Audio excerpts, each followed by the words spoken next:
Hello, and welcome to Auto Insurance 101 by me, Yannai.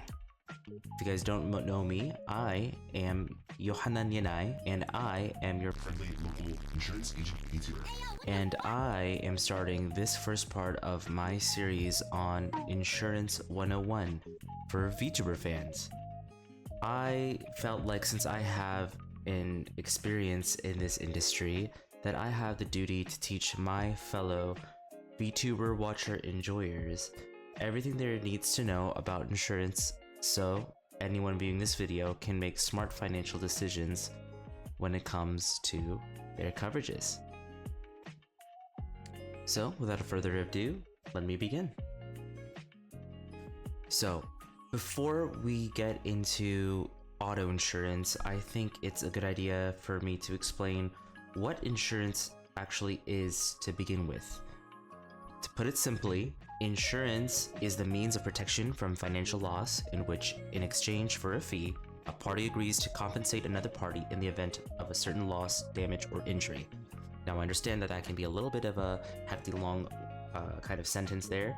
So to put it simply, insurance is a system in place that protects you from going broke because something unexpected happened, by compensating you for whatever damage occurred to you, whether that be physical damage to something you own or an injury that you incur due to something happening like this.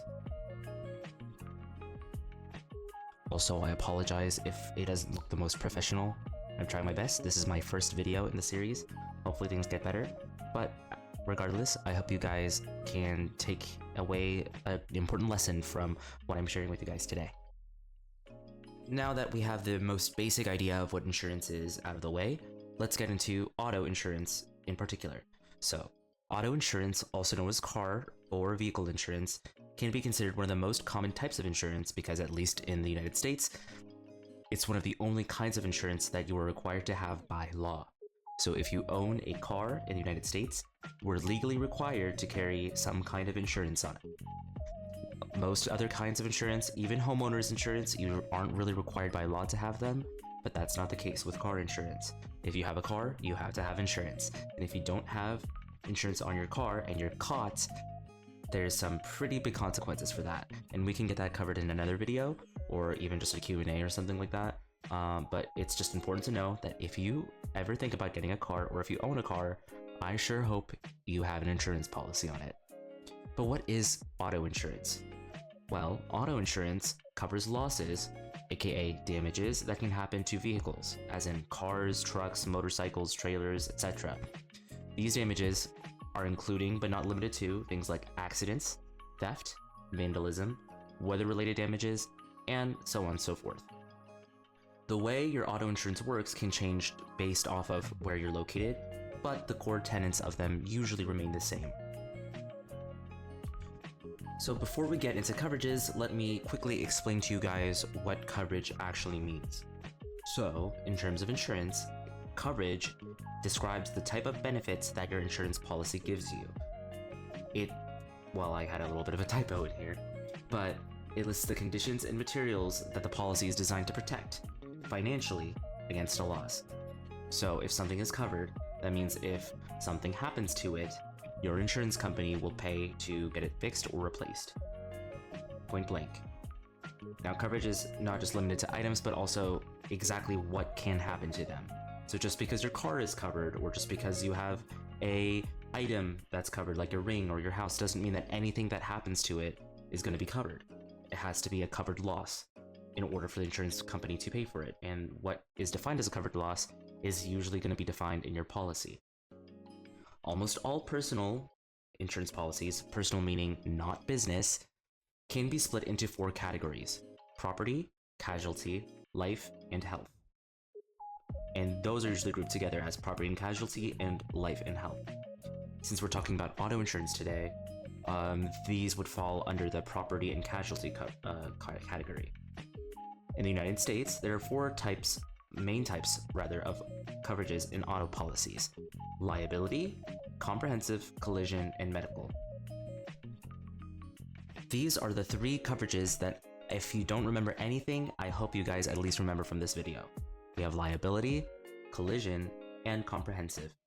and I can describe them both, all three of those to you guys in a little bit more detail here. So first we have liability. Liability is the primary base coverage which is required to drive in almost all 50 states. So that means that if you don't have any of these other coverages, if you want to drive legally, you have to at least have liability. Now, if you're wondering, what does liability really mean? Well, the best way to explain what liability means is thinking about it as lawsuit protection. If you cause damage to someone else, your liability will pay for those damages. Now, keep in mind, if you don't have insurance, then whatever damage you cause, you would have to pay out of pocket. That is one of the main benefits of having insurance, car insurance included, is that you won't have to pay hundreds of thousands of dollars out of pocket if you have an adequately covered policy. So as mentioned, liability coverage pays for damages, whether bodily or property, that you cause to someone else. Remember, liability doesn't cover your own car. It covers what you do to other people's cars, bodies, or other stuff. So to be a little bit more specific, an example, if you drive into someone's house, your liability coverage on your car will pay to fix their house. If you drive into someone's car, your liability coverage fixes their car. If you run into someone on the road, your liability coverage will cover their medical expenses. But it doesn't cover your own car, belongings, or self.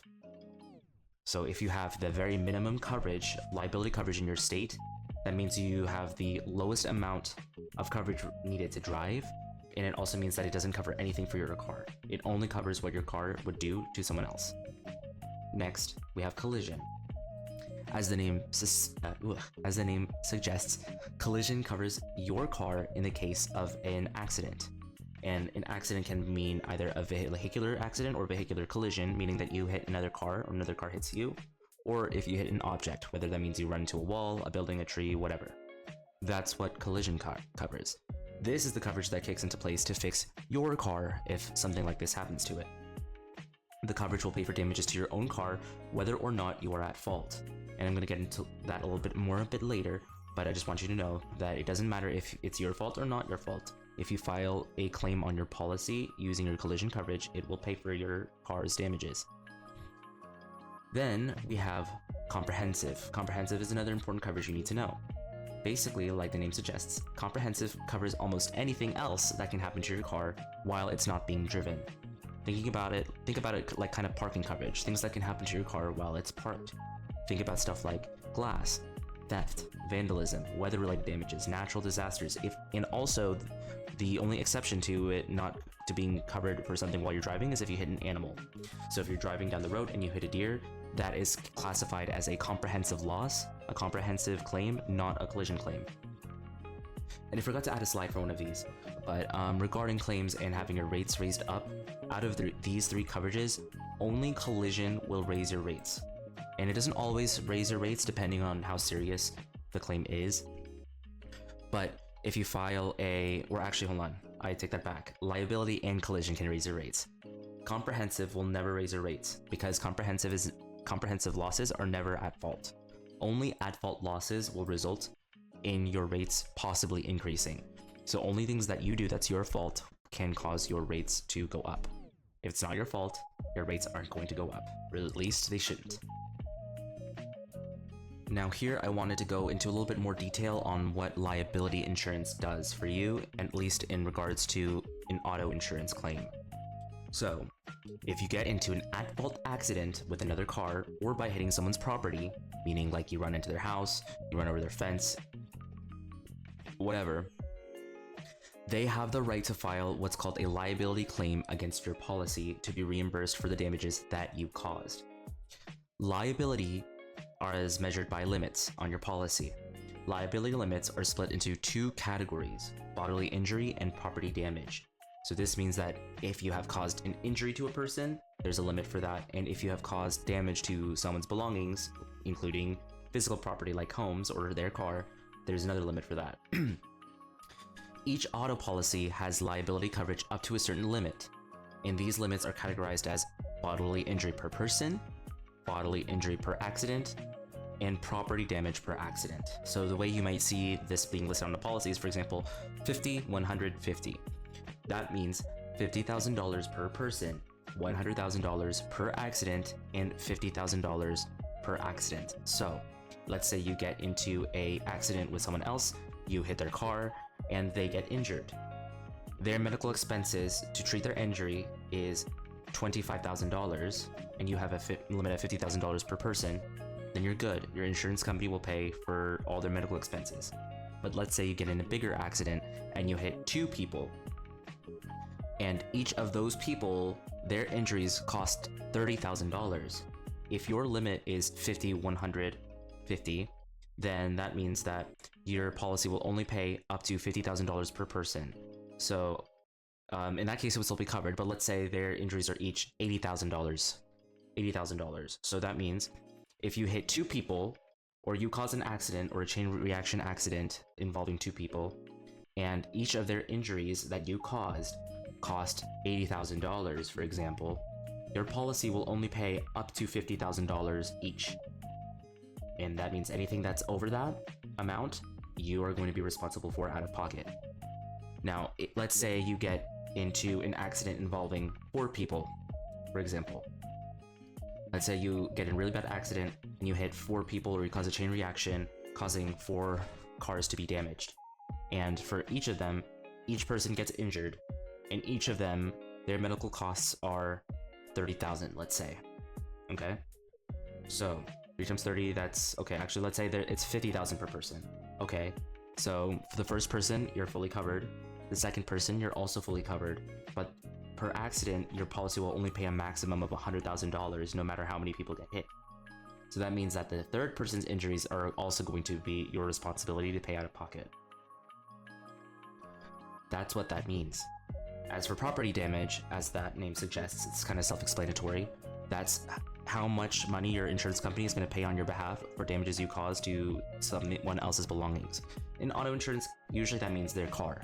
So if you caused $50,000 in damages and your policy limits state $50,000 per accident, your insurance policy will pay for everything regarding those damages. But if you cause $100,000 in damages and your policy limits are only $50,000 per accident, your insurance company is only going to pay the first $50,000. The rest is going to be up to you. So this is why it's important to understand your policy limits and know how much you're covered for. Liability limits dictate the maximum amount your insurance company will pay on your behalf if you cause damage to someone else's body or property with your car. That's the main line that I need you guys to understand. Now, this begs another question that a lot of people have, because you hear this term thrown around a lot, but what it really means. So the question here is, what is full coverage? Now, you're going to hear full coverage insurance a lot when you're just talking about car insurance, but I'm here to tell you exactly what that means. Full coverage means you have both collision and comprehensive coverages on your policy. What that essentially means is that damage to your vehicle would be covered by the insurance company in almost any sudden and accidental circumstance. So whether or not you hit someone, someone hits you, you hit a tree, a deer runs into your car, someone steals your car, a rock chips your windshield, pretty much no matter what happens, your insurance company will pay for damages to your car. This is important because I'm going to explain this later, but if you have your car financed, if you have a loan on your car, you still technically don't own your car. Your bank owns the car, and they're using the car as collateral. So if you damage that car, which technically the bank still owns until you pay off, they care about making sure that they don't have to pay for the damages to that car. So that's why they require people to have full coverage, so that way the bank can be reimbursed for any damages that happen to the car. I also included this in a slide. What are exclusions? Basically, every single insurance policy has something called an exclusion. These list circumstances where the insurance company will not pay for damages. In cases of auto insurance, the main exclusion that exists is maintenance or wear and tear. What that means is that your insurance company is not going to repair your vehicle for you if there is damage to it because you didn't take care of your vehicle correctly. So if you have, let's say your oil, you haven't changed your oil in like years. You haven't changed your oil in years, and now your engine ran out or blew out because of that. Your insurance company is not going to pay to to repair damages to your car. If your car has low tire pressure and you just didn't do anything about it and you let it do that, you just let it keep going while it's on a low pressure, and then eventually your tire gives out and now your car scrapes against the pavement, your insurance company is also probably not going to pay for that, because you have the responsibility to make sure you take good care of your car to prevent that kind of stuff from happening. So a good rule of thumb in wondering if something is covered is it accidental and is it sudden? Is it sudden and is it accidental? If a loss wasn't sudden and it was gradual, and if it wasn't accidental as in you did it on purpose, your insurance company is probably not going to pay for it. Now, comprehensive collision and liability, of course, aren't the only coverages that are present on your auto policy. There are lots of other coverages, and I'm going to go over some of the common ones here. The first one to my right here is roadside assistance. This is present on a lot of policies, but it's not a requirement. Roadside assistance means your insurer, which means your insurance company, will pay or reimburse you for roadside services, meaning things like towing, jump starts, flat tires, winching, I think is what it's called. And that means when your car like kind of rolls off at the edge of the road and you can't get it back onto the road, like it runs into a ditch, it'll basically tow it back to the road. Locksmithing also, etc, etc. So, you know, things that can happen, like your car breaks down on the side of the road, you can't do anything with it, you need to get it towed. This coverage will pay for that tow, because tows aren't really cheap. They're usually a few $100s. Same thing with stuff like flat tires, locksmithing, so if you lock yourself out of your car, you lock your keys in your car and you need someone to help open it, usually this kind of coverage will pay for that. Another common coverage is car rental. And car rental means that in the event of a claim, this is key, in the event of a claim, your insurance company will pay for or reimburse you for a rented car while your car is being replaced in the shop or repaired in a shop. Usually there's going to be a limit on this. Usually that limit is a certain amount per day and a total amount per accident. So, for example, where I work, the common limit is $50 per day and $1,500 per accident. That usually covers you about 30 days. 30 days with a rental car, which should be enough time for the repair shop to repair your car. And I want you to understand that this only comes into effect in the event of a claim, because your insurance company will probably not cover or reimburse you for a rented car if they're not going to pay for the repairs to the car to begin with, right? So they go hand in hand, essentially. Then we have uninsured motorist coverage. Now this is important. It's not present on every single auto policy, but in a lot of states it is a requirement. So uninsured motorist coverage is your insurer, your insurance company, will pay for damages to your car if you get hit or get involved in an accident where the at-fault driver doesn't have insurance or doesn't have enough insurance to cover you. Remember we were talking about liability limits earlier? If the other person only has $25,000 in liability limits for property damage and they hit your car and damages cost $50,000, obviously their policy is not going to be, they don't have enough coverage to cover repairs for your car. This is where your policy will come in and cover the rest.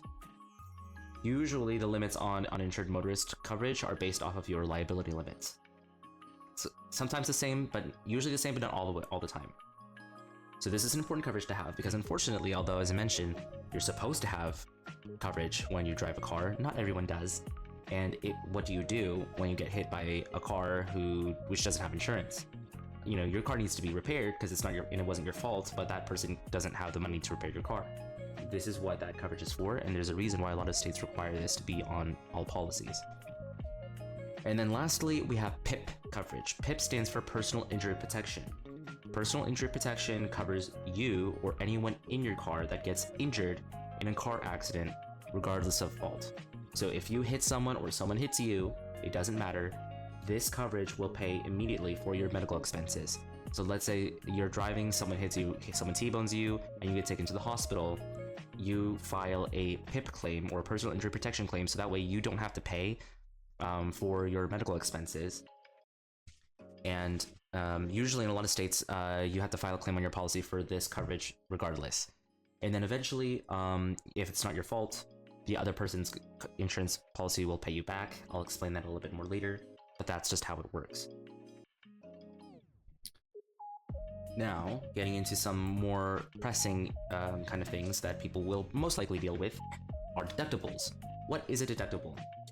So the way deductibles work depend on what kind of insurance policy we're talking about. Not all insurance policies have deductibles, and not all coverages come with deductibles.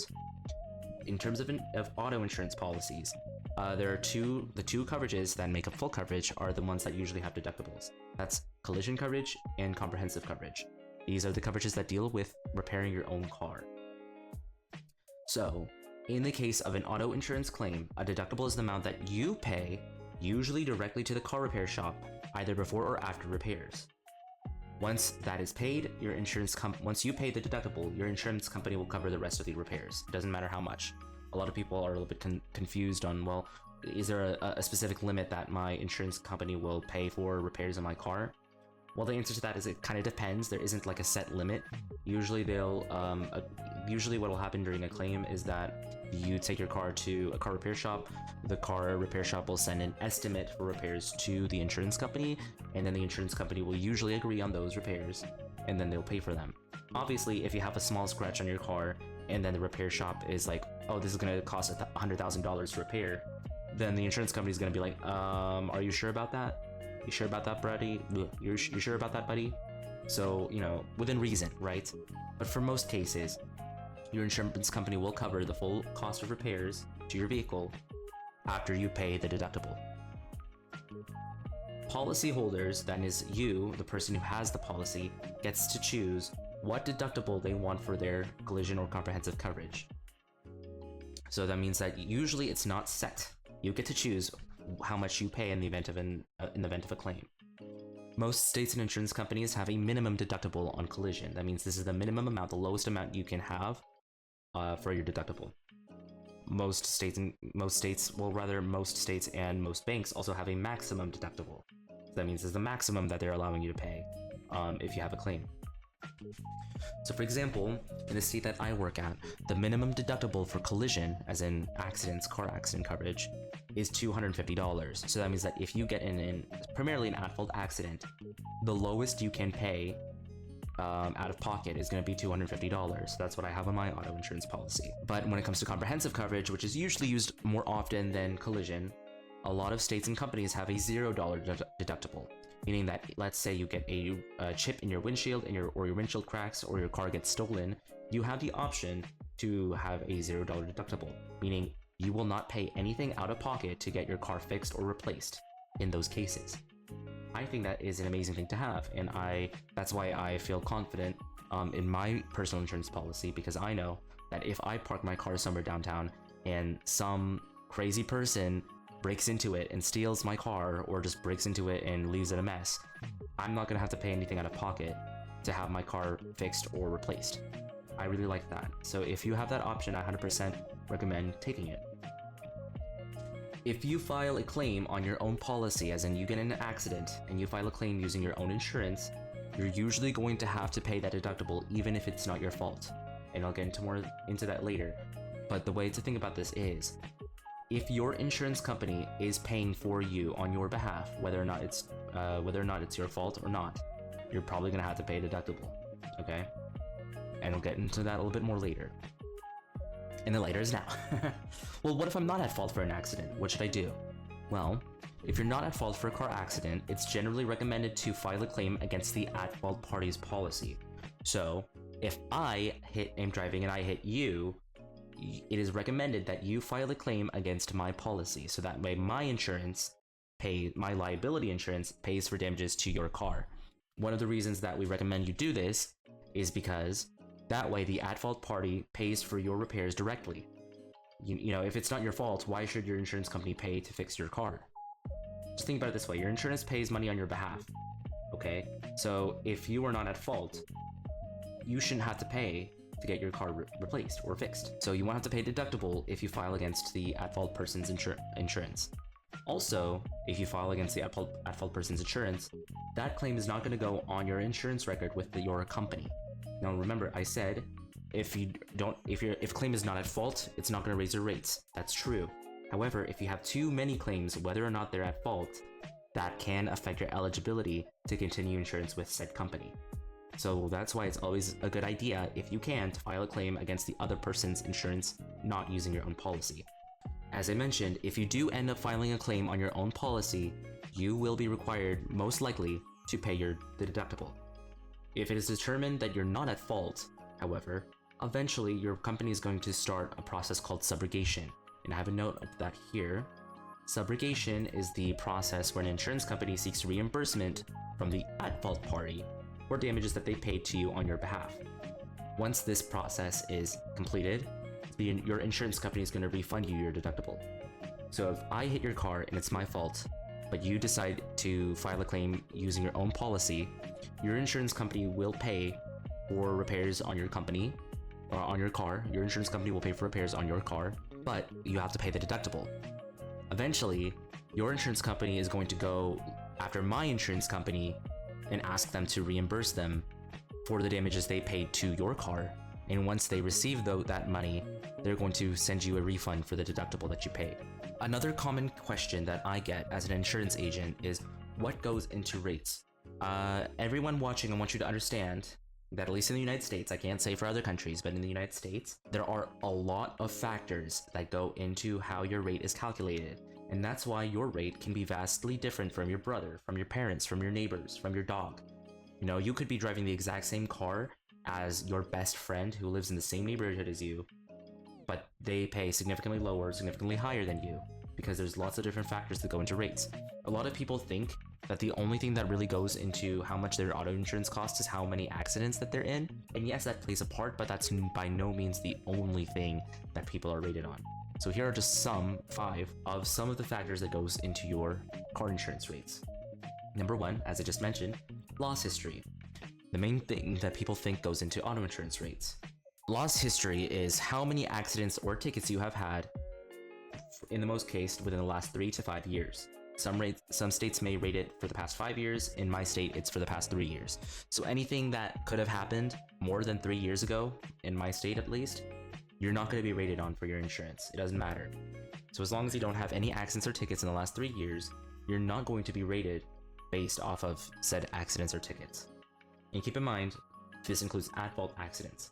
Another factor that comes into rates that a lot of people don't think about, but actually makes a lot of sense, is the value of your car. If you have an expensive car, your rates are probably going to be more expensive. And the reason for that, it's kind of simple. The more your insurance company is going to have to pay to fix your car, the more your insurance policy is going to cost. I mean, that just makes sense. So the higher you pay for your car, the more expensive your premium is going to be. But then the bottom, there's also age. A lot of people should know, but some people don't, that your age does, unfortunately, play a role in how much your insurance costs. So if you're under 25, in most states you're classified as what's called an underage or a youthful driver. And the unfortunate reality is that accidents are very common among people who are under the age of 25, okay? Especially teenagers. I don't think they're like the cause of most accidents, but there's way too many accidents that are caused by teenagers and people under the age of 25. So because of that, if you're a youthful driver, your rates are probably going to be pretty high. Also, on the other side of that, people who are old, I think over the age of 65, their rates are also a little bit higher too, because older people also tend to get in a lot more accidents. So your age does play a factor in your premiums that you pay. But the other two here, a lot of people don't actually know about. One of the things a lot of people don't know about is your location. And a lot of people may be asking, well, what does where I have to live have anything to do with my car insurance? It all has to do with statistics. And it all makes sense if you think about it. If you live in an area that has hella car accidents, your insurance is probably going to be a lot higher than if you lived in an area that has almost no car accidents. Usually this means big cities. The closer you live to a more densely populated area, the more cars there are, the more likelihood there's going to be an accident. So people who usually live in a denser part of the city, like downtown for example, are going to have a bit higher rates than people who live in the middle of nowhere on some small town on the countryside, okay? If you think about it that way, it makes sense. And I have a little note on the bottom left or the bottom right here. Statistics are key when understanding how insurance premiums work. The more likely you are to have an accident, whether or not you have actually had one, the more likely you are to have an accident, the higher your premiums are probably going to be. But another factor that goes into rates that a lot of people don't think about is your credit rating, your credit score. Now this doesn't apply to all states by any means. Some states, they don't allow insurance companies to rate you based off of your credit, but other states do. And a lot of these states have something called like a consumer rating index or something along those lines. And that just basically says, how likely are you to pay your premiums?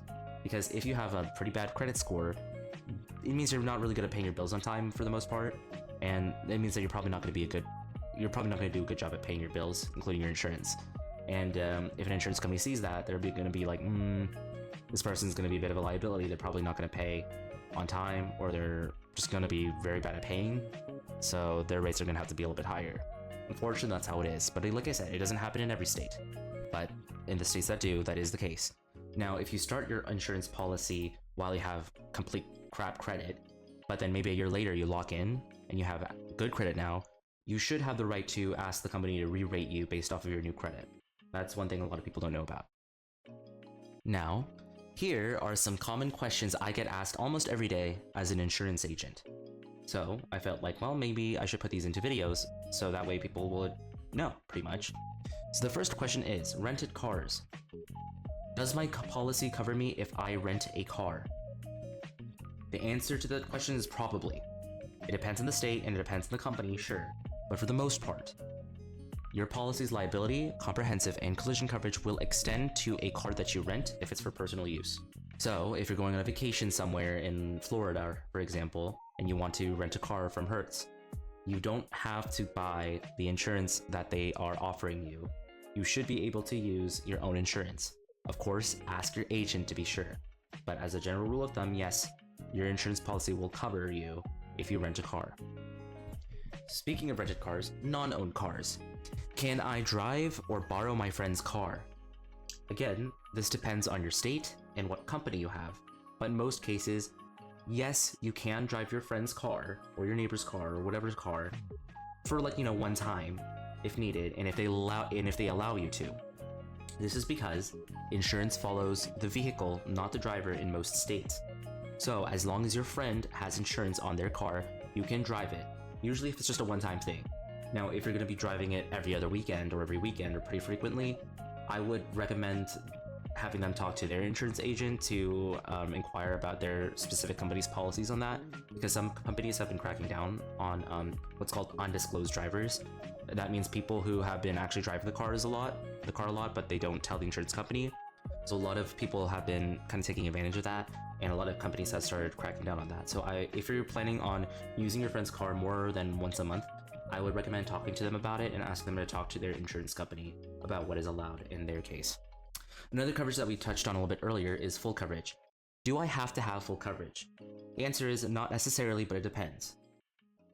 So if you completely own your car, as in you don't have any financing, you don't have anyone who's who really cares about what happens to that car, like a bank, then no, you don't really need to have full coverage. You don't need to. The only time you really need to have full coverage is if you're financing your car, if you have a loan on it, and it's not paid off, because technically the bank owns the car, not you, until you pay it off. And most banks will require you to have full coverage if they are financing it. It's just the reality. So if you're financing a car, you're probably going to have to get full coverage on it. However, if you don't have a loan on the car and you completely own it, we generally recommend you keep full coverage anyway, if the car is younger than 15 years old. So as I'm making this video in 2026, 15 years ago was 2011. If your car was made anytime after 2011, we would still recommend you keep full coverage on that car. And that's because that car is probably still worth a pretty decent amount, right? It's probably still going to be worth a decent amount, and if you get involved in an accident, it's probably still going to be repairable. And I did have a slide on this, but if it's older than 15 years, actually we don't necessarily recommend you have full coverage, because if your car is older than 15 years old, it's probably going to get totaled if something happens to it. Now, that brings up to another question. I should have made a slide on it, but I didn't. But what is a total loss? A total loss means that the damages that happen to a vehicle cost more than how much the vehicle is actually worth. So if you have like a 2008 vehicle or something, and then it's valued at $5,000, if you get in an accident, a lot of times the damages are going to be more than $5,000. If the damage that happens to that car is more than $5,000, then it's going to be called a total loss. And at that point, it may just be easier to just buy a new car anyway, because your company is only going to really pay the amount that is. Your company is pretty much only going to pay the cash value of the car, sometimes minus I can't remember the exact word, but minus the the loss of value that happened after the accident, and sometimes they're just not going to really give you much money anyway. So it's just best to just buy a new car at that point. So usually that's why a lot of times if you have a car that you own and it's older than 15 years, you don't really need to have collision coverage on it. But that's the recommendation for full coverage. Then onto this side, we have rates. Why are my rates so high? To tell you simply, I don't know. I mean, if you want to show me your policy, your loss history records, your credit score and everything, then maybe I can determine what is causing your policy to be so expensive. But without all that information, I won't know. Because like I said, rates vary differently by a huge amount, person to person. And there's a lot of different factors that goes into your rates. If you want to know why your rates are so high, ask your insurance agent. Because they'll be able to see more information than I can. Random anime boy online. And then the last question is claims. When should I file a claim? So, usually this means on your own policy. You know, if you get in an accident, that's your fault. You should only really file a claim if 1, you have coverage for that claim, and it's not excluded, and 2, if the damage that happened to your vehicle exceeds your deductible. So what I mean is, if you have a tiny little hole that got scraped into your paint, and your deductible is like $1,000, and the amount to fix your car is $800, there's no point in filing a claim, because you're gonna have to be paying. Because remember, you have to pay $1,000. If your deductible is $1,000, you're gonna have to pay that $1,000 regardless. And if it's under $1,000, then you're just gonna be paying that $800 regardless. Like it's really not worth it, because your company is not gonna pay anything for you anyway. Same thing if, let's say, you have like a scratch in your car and you have a $1,000 deductible, and the scratch is like $1,200. I mean, you could file a claim for that, sure, but you're only really going to be getting $200 back for that, because you have to pay the $1,000 deductible, and your company's going to pay for the rest, which is only $200. So if that's worth it to you, be my guest, file the claim. But, you know, for most people, it's not really worth it. So that's why you need to consider that when you are filing a claim. So, to end things, last but not least, what are the 3 things that I want you guys to know leaving this video? Number 1 is auto insurance is designed to lessen the financial burden of being involved in an accident or other kinds of sudden damage to your vehicle. So that's what auto insurance is for. It's not there to fix your car if it just, you know, breaks down because you didn't take care of the engine. It's there for an accident. It's there for if something sudden and accidental damages the car. That's what it's for. 2, there are countless factors that go into your car insurance rates. It's not just how many accidents you've been in. You could have had 0 accidents in your entire life. 0. Nilch. 0. And that's it. That is it for my auto insurance 101 crash course for you guys. Thank you so much for watching this video. I hope you enjoyed it. Well, maybe you might have not enjoyed it, but I hope that you at least learned something from this. And impress your friends with your new auto insurance knowledge. Tell them what to do when they have any, like, you know, complaints or questions. And, you know, I'm not on the clock right now. I'm doing this out of my own free time. So, you know, maybe don't flood me with questions. Maybe don't flood me with questions, but certainly in this comment section, if you have any additional questions regarding your insurance or auto insurance in general, please feel free to ask. I'd love to help, and it helps with engagement too. Again, I do this stuff for work, so, you know, maybe don't flood my stream chat with insurance questions, but please feel free to ask me questions in the comment section below. Also, don't forget to like, subscribe, turn on that notification bell, and share with your friends if you have any questions, or if you've learned something about auto insurance here. And like I said, this is just the first part of my insurance series where I'm going to teach you guys the basics of pretty much any kind of basic insurance that you can think of, at least the ones that I know about.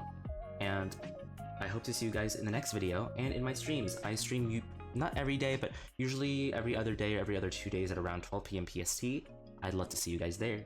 Without further ado, y'all have a good night and stay covered. Bye!